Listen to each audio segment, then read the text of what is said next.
Gentleman's time has expired. Chair recognizes the gentleman from Texas, Mr. Gonzales.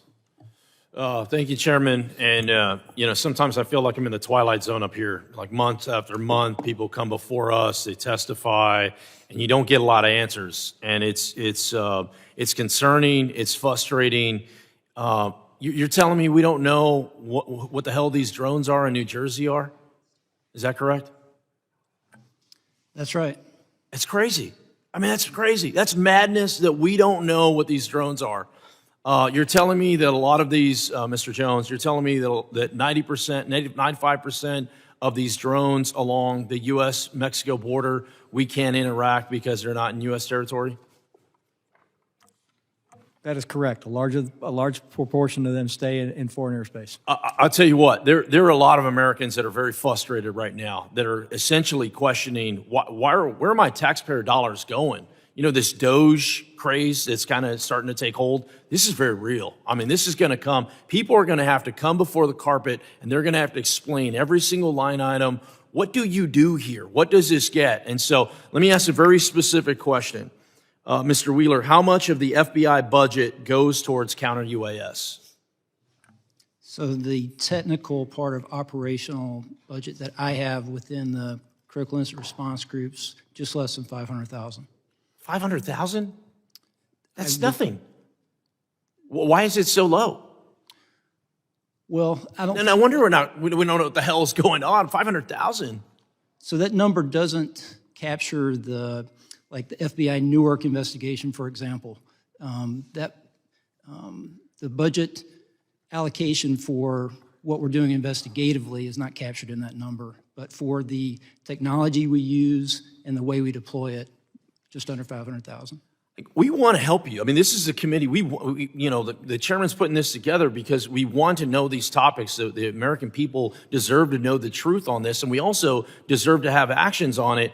And if it's a budget issue, no problem. But it's also what is our money getting us? Clearly, not a whole lot. And something needs to change, though. I'm trying to figure out what that something is. It just, month after month, it's the same old, same old. From a CBP standpoint, Mr. Jones, do you know what the current budget of CBP is for counter-UAS? I can tell you that direct appropriations for counter-UAS was zero last year. Zero. So CBP yeah, took it out of Hyde, and we will continue to take it out of Hyde. Now, I can't tell you exactly what that number is. I have a general ballpark, but we can discuss that. I provide that as a get back to you.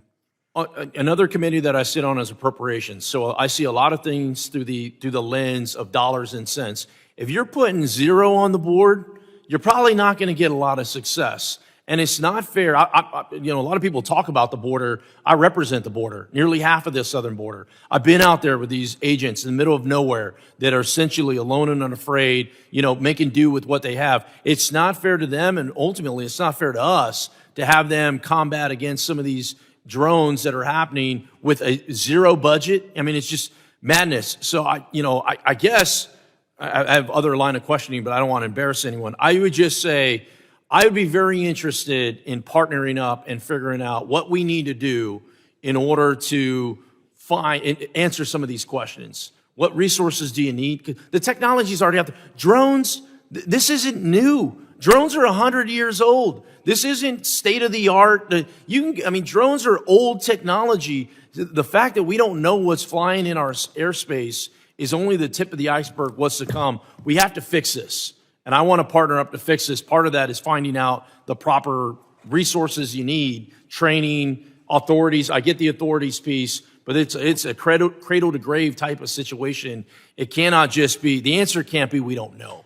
And the answer can't be zero. I mean, we got to do better than that. And if we don't, I suspect not good things will happen. So thank you, gentlemen, for coming before us and testifying. I look forward to partnering with all your agencies. I yield back.